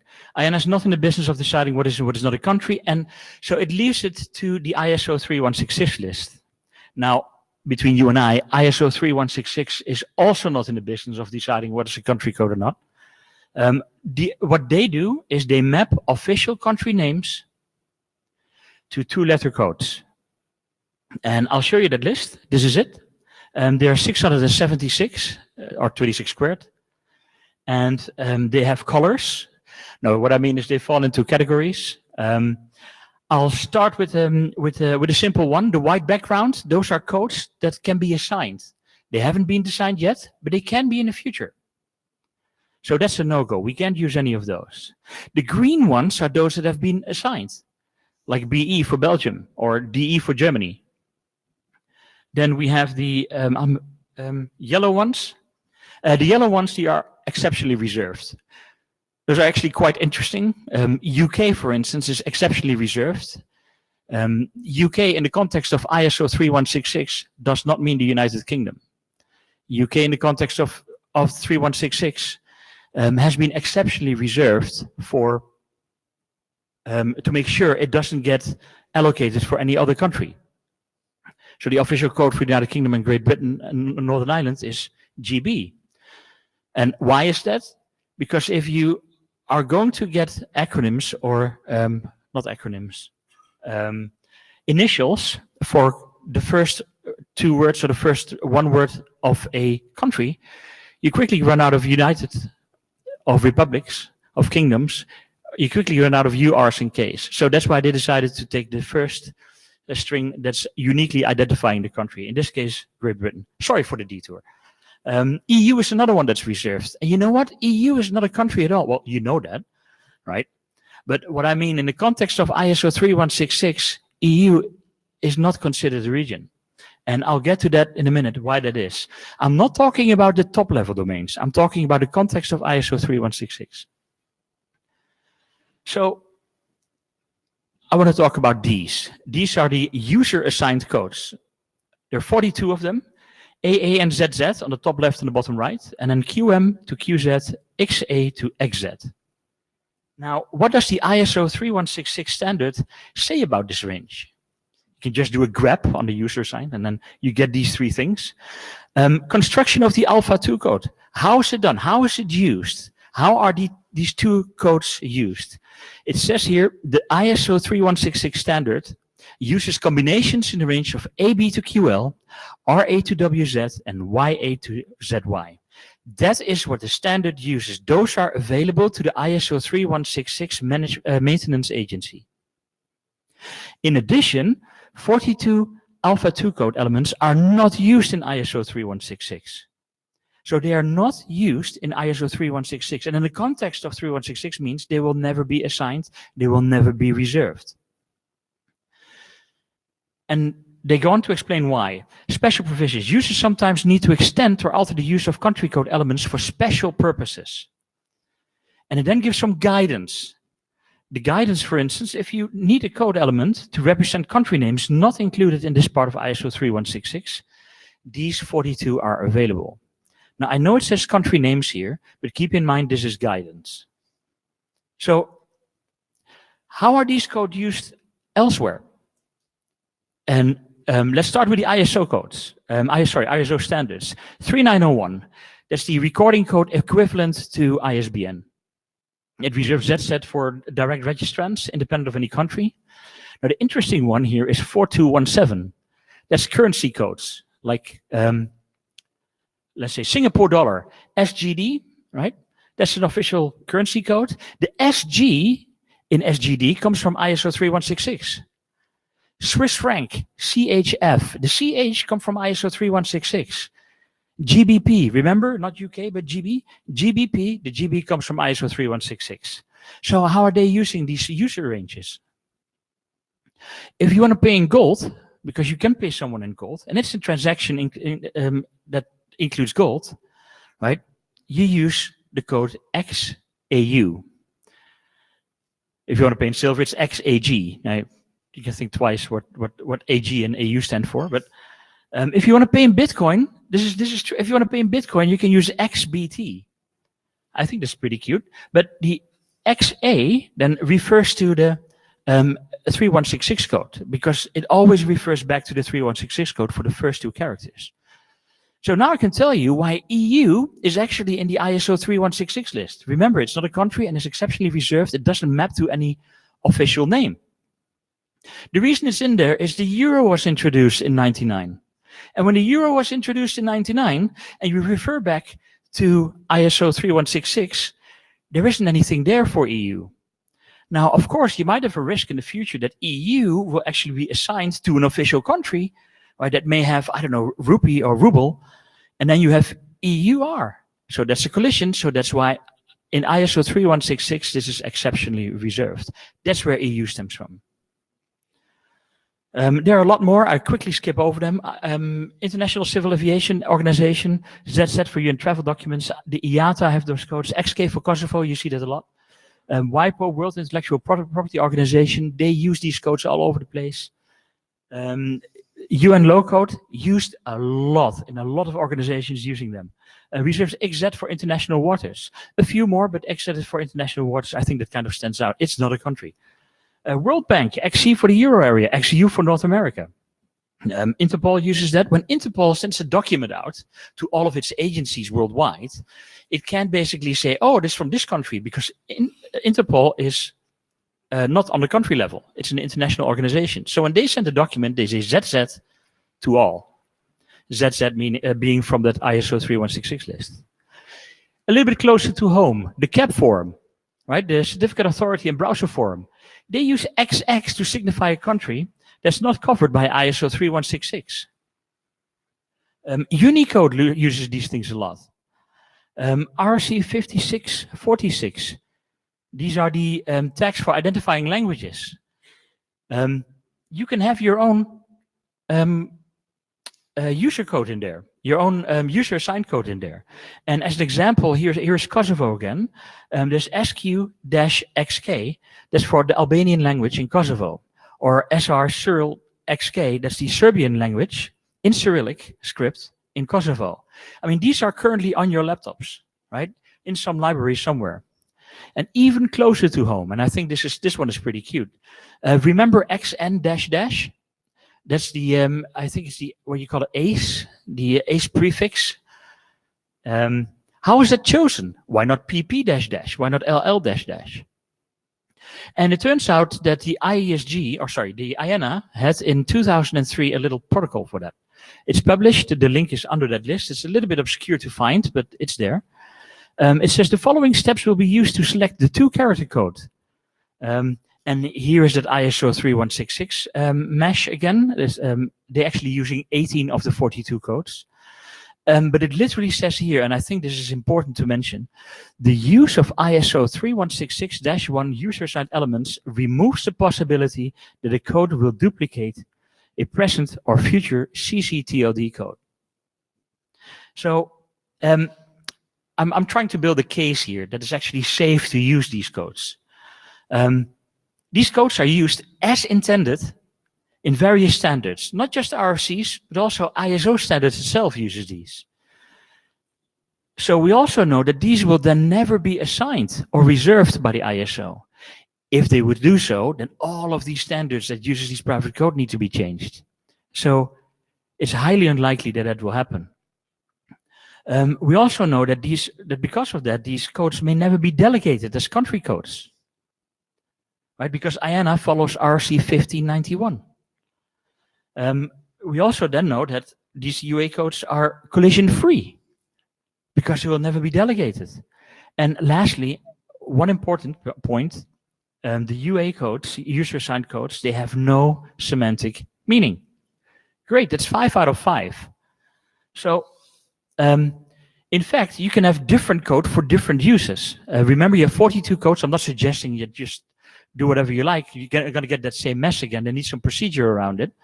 But I had a conversation with a colleague the other night, and this person basically said, if this was done 10 years ago, then maybe, as an example, we could have ZZ for private use names, or XH for HomeNet names, or XM for MDNS names. Now, I kind of put this quickly under here the slide. It's just an example. I'm not suggesting we should use it that way, but if we've known this 10 years ago, this would have been a possibility. So then there's the question if this should be delegated or not. Now, personally, I think it shouldn't be. If you don't delegate it, then a validator behind a resolver will validate that these things do not exist. That will negate any inserted private space data. And so a validating stub resolver now needs a negative trust anchor for these to work. So that's a whole lot of configuration. So on the other side, if it's delegated as an unsigned delegation, you avoid configuring each individual stub validator with a negative trust anchor. Plus, on the negative side, you basically allow anyone in the world to insert this private data in your device. Right? Keep in mind, you've done everything you can on a stub resolver, right? On a stub validator. It's secure as possible. Your SSH is on the latest version. Your certificates have been carefully selected, etc., etc. And now, without your knowledge, people can insert private space data. So a way around that is to actually have a positive trust anchor for a signed private space top-level domain. But anyway, that's going to be an interesting discussion, I'm sure. So just to paint the bike shed a little bit, I'm going to suggest ZZ for private use names. It can be any of these 42, but I thought ZZ was the cutest. We had at home a little little contest, and I just had some names ending with ZZ, and they stood out the best. But this is not set in stone. It's just a suggestion here. What are my next steps? Now, I'm sure this is going to be very controversial here, and I'm sure a lot of people are going to say a lot of things about this. So if this takes too long and we run out of time quickly, I'm not sure how much time we have. 0. Quick. Okay. We can give you a couple of minutes for All right. questions, comments. I'll finish this one up. This is my last slide. So let's move the discussion, if it takes too long, to the mailing list. If, but only if, there is sufficient interest, then hopefully by the next IETF, I can ask the working group chairs, because that's the process. I'll ask the working group chairs to see if there's enough consensus to adopt this as a working group item. And if that's the case, if it's adopted as a working group item, then the real work starts. We need to engage early with the IESG, the IAB, IANA, and ICANN communities to make sure we develop a path of least surprise. Thank you. And keep in mind I have my clean shirt on. Brian Dixon, GoDaddy.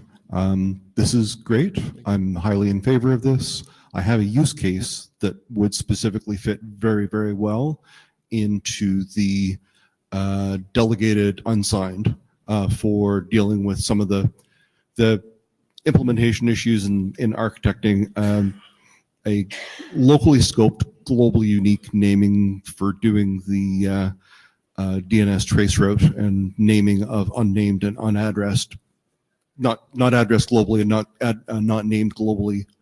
Anyway, I'm definitely interested in this and would be willing to review and maybe even contribute if necessary. Also, I think it's interesting to point out that the apex of this would be ZZ Top. Well, thank you for your support. Warren. So Warren Kamari, Google. I've got lots of thoughts on this. I'll try and keep them short. So I definitely understand. I'm half deaf, so there's something in the back here. So I'll try to talk better. Yes. So I mean, I definitely understand and agree that we need some sort of internal namespace, a way to carve off a set of namespace. Enough that back in 2017, I wrote a document suggesting we do something like this, and I called it .internal. Yeah. I brought along to DNSOP, and DNSOP largely stood up and said, sounds like a fine, or at least this is my recollection, sounds like a fine idea, don't do it here. This is not a special use domain name. It does not require special use handling. This should go to ICANN. And so I took it to ICANN.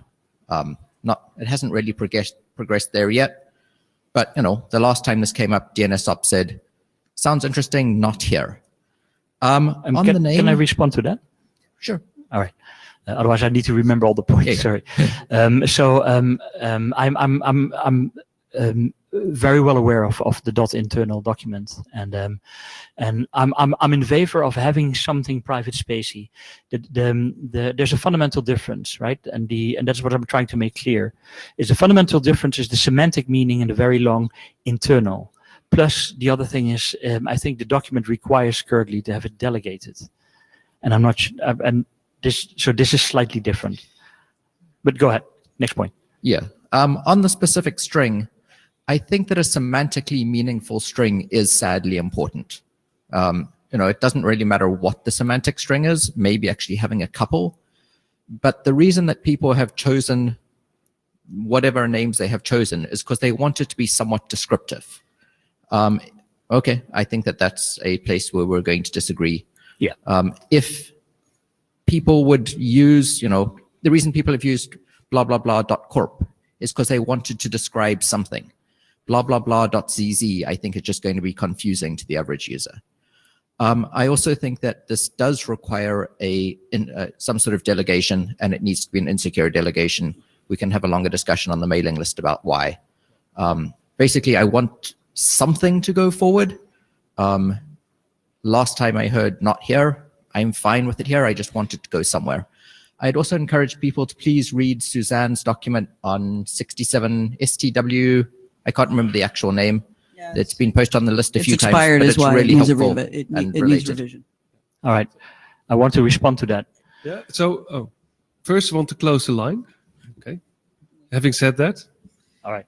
Yeah, we kind of need to keep moving, but also I would like to clarify up front that at least as I believe as far as the chairs are concerned, the IETF does not have the ability to declare what will or will not go into the root zone, and any further discussion of this document and its purpose in the IETF has to take into account the fact that the IETF does not decide what goes into or does not go into the root zone. So that division of I think what is hung us up before on the point that Warren just made about where do you talk and where do you do these things. I think Roy makes a very important point on his last slide about coordination among the assorted activities and bodies, and the important dividing line is that the IETF does not decide what goes into the root zone or not. I'm acutely aware of that. Thank you for making that clear. We are a bit time limited, so if you can keep your questions short, and mainly speak out support, non-support, and we have one remote. Okay, yeah, thank you. Yeah, Stuart, and then Jim, and then we go further with Terry. Yeah. Stuart Cheshire from Apple. I'll talk fast because I know we're short of time. Firstly, I think this is an inspired idea. I wish we'd thought of this 10, 15 years ago. As Suzanne says, IETF doesn't control what ICANN puts in the root zone. That's true. ICANN has made decisions about what goes in the root zone, specifically following ISO 3166, which means that these two-letter codes will never go in the root zone. Now, if we can have a discussion with ICANN and clarify that that really is the position ICANN holds, then that creates some two-letter codes that we know will not cause a conflict. And that is a wonderful observation, and would have avoided an awful lot of fighting. So first, let me thank you for that. One quick terminology suggestion: where you talk about private DNS, there's a lot of talk here at IETF about DNS privacy, DNS over TLS, DNS over HTTPS. The term private DNS has kind of got overloaded to mean that. So I would say internal DNS for what you're talking about, where a school or university or company has an internal name server. I try to call that internal DNS to distinguish it from private DNS. So that's just a terminology thing to avoid confusion moving forwards. And then the final comment I'll make is it's tempting when you think about declaring something for internal use, like RFC 1918 addresses, that you say, you are free to do whatever you want with this. But the you in that sentence is not defined. There's the vendor of the operating system, the vendor of the application, the person who purchased the phone, the person who runs the network it's running on, and all those yous may have different opinions, which was at least the intention in RFC 6761 was those 7 questions were not supposed to be the rules, but they were supposed to be a framework for which of these different communities of people may need to know something about this in order to handle it. And bringing it back to the example you made with currencies. ISO 3166 says these codes are unused, so individual groups can use them for private use like currencies. That's not the same as saying that every individual can make up their own currency codes and I can go to the bank and make a deposit in ZZQ. So it's not that anybody can do what they want. It is that the banking industry is free to define their own standards for what those codes means. And the analog here, I would say, is that the IETF has the responsibility for giving meaning to those values, not to say that it's a free-for-all. And because saying do what you want, and I'll give one final example of this draft I've been working on with Warren, IPv4 only.ARPA. If you send that over your DNS over TLS connection to Quad 8, it doesn't know your local network's NAT64 prefix. So in order for that to work, the software has to know to treat it specially. And similar things apply here, that saying do what you like doesn't work when the different people writing software have different opinions about what they'd like. Thank you. Jim Reed, RTFM. Roy, very provocative. I think we're going to run into lots of the problems we had with the earlier discussion around .alt and .internal and all the rest of it, and potentially we'll have even more problems if and when this gets in front of ICANN, and we're trying to have some discussion around whether some names should go on some kind of magic list of names which are set aside but not allocated or not delegated, or having a process for that. I think the whole thing could get very, very horrible very, very quickly. And we could also, in the same situation, things can get very, very horrible very, very quickly about whether this name should or shouldn't be delegated, whether it should or shouldn't be signed. And I think all of those problems will just come back and recur over and over again. If this is to go forward, I think the simplest thing to do would be to say, these are some country codes, and perhaps not even list them and say, there is a set of codes in the ISO 3166 list which are set aside for sort of private use. If you want to use a private use label for DNS purposes, go to that list and pick one. And then you face the consequences of that yourself. If you want to sign it, you figure out how to do trust anchor for it. Yeah. If you're then going to plug your network into somebody else's network, there's a chance that both of those networks are using the same internal private use label, in which case, tough. I think something like that is probably the best we can do, but trying to come up with, say, an informational document or even worse, a standards track document in this area, I think is ultimately going to have the same problems we had before, and we'll get no further forward.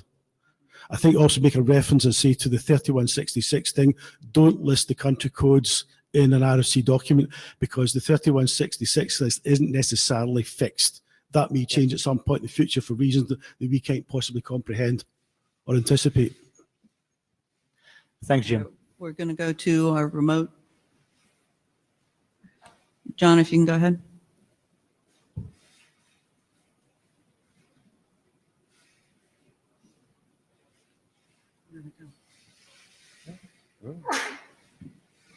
I don't know. Oh, we appear to have lost our remote. Yeah.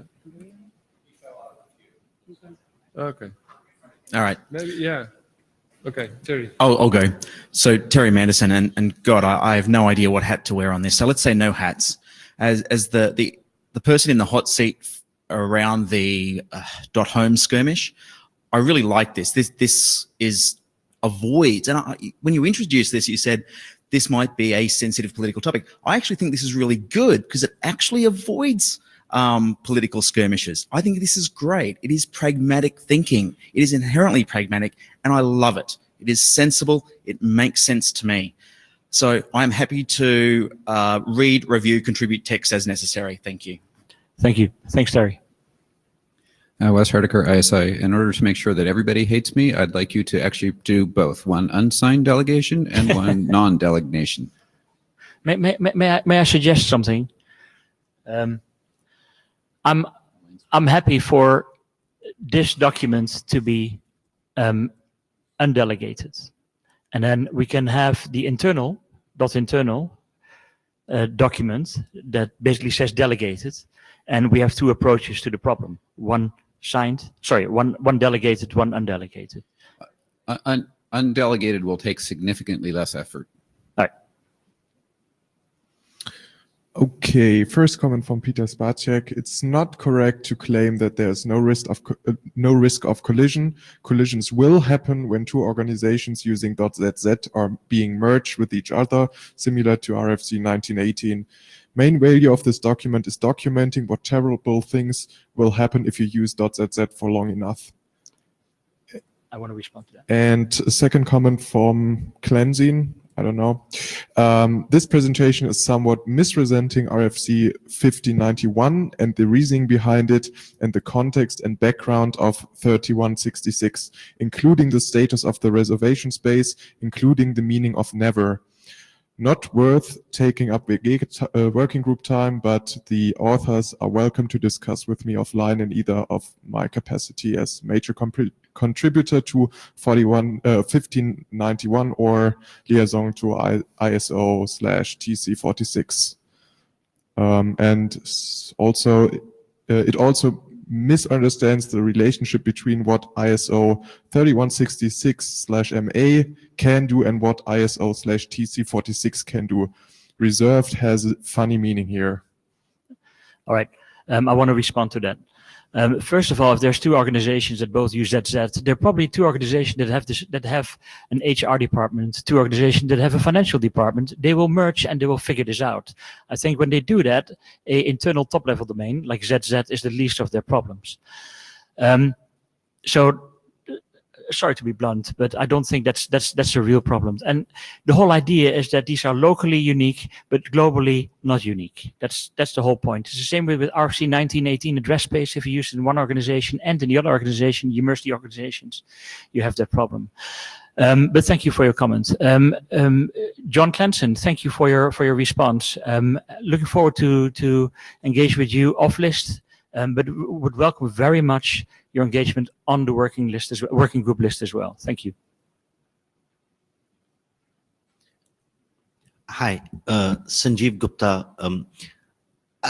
First, thank you for a very well-written, readable draft. It clarifies lots of issues and covers the background. My concern is actually since enterprise users have shown an unwillingness to use .local, and as you have shown, there's a lot of fragmentation, .home, .private. Who would actually use this? Since most enterprise administrators I know, and I come from an end user organization, don't read, don't care. And further, Microsoft's, which is the largest deployed enterprise software, Microsoft's own guidance on whether to use .local or not to use .local has flip-flopped over the years. Yeah. So who would actually, I'm not going to the merits of this proposal, I'm just wondering, would anybody actually read it and implement it or care about it? Well, first off, the reason that people use different things now is because there's never been a standard that explains how to use this. There's never been a best current practice that says how to use this. Now, the only thing that we can do going forward, if there is such a document, is point a listening ear to this new document, and we will see what the future brings. But at least when people make their own things and basically say there is no other thing, now we would have, in the future, we would have this document. So that would be my point. I don't think there's any value in trying to force people to move over. I think that's impossible. It's not necessary. Eventually, using this, you kind of have some guarantees about less collisions. For instance, .corp, for instance, .home. We all know that these have a few collisions. In the ICANN ICANN new GTLD space, there are a couple of organizations that have applied for these. A lot of companies have these locally configured, and these will bring issues, and you want to do the collision avoidance. Hence, a document for this will be very helpful, I think. So I ran up to the microphone because I wanted to have a go at answering that question. Right. As things evolve in DNS, like DNS over TLS, Android provides a setting that you can turn on strict DNS over TLS. And if the user enters Quad 8 as their DNS server, and you look up your company mail server, mail.internal, you fail because Quad 8 doesn't know your internal address of your internal mail server. If we have an RFC that says names ending in .zz, do not go over your TLS public resolver. They have to go to the resolver that you learned via DHCP or IPv6 router advertisement, then your mail server does work. So the incentive for corporations to use these names is because these names work, and picking a random thing and sending it to Quad 8 doesn't work. So they'll find out pretty quickly the benefit of using something that has a document that defines how it works. Okay. Thanks everyone for your comments. Yeah, thank you very much for the comments. Please, yeah, we're done. Now, please continue the discussion on the mailing list. I think we had a very good discussions.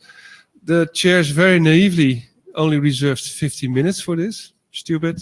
But apologies to Tim. So Tim Wattenberg, his presentation drops. But Paul made a funny comment who said my timeout draft timed out. So I guess that's yeah. So as a courtesy, we would like to ask you, everybody, read Tim's draft, Tim and Tom's draft, and give comment on the mailing list. It has value. Please, okay, thank you. We're done. Yeah, final comments. Thanks very much, everybody. I think we got some good work done here in, where the heck are we? Singapore. And we will See you on the mailing list and in Vancouver. Thanks very much.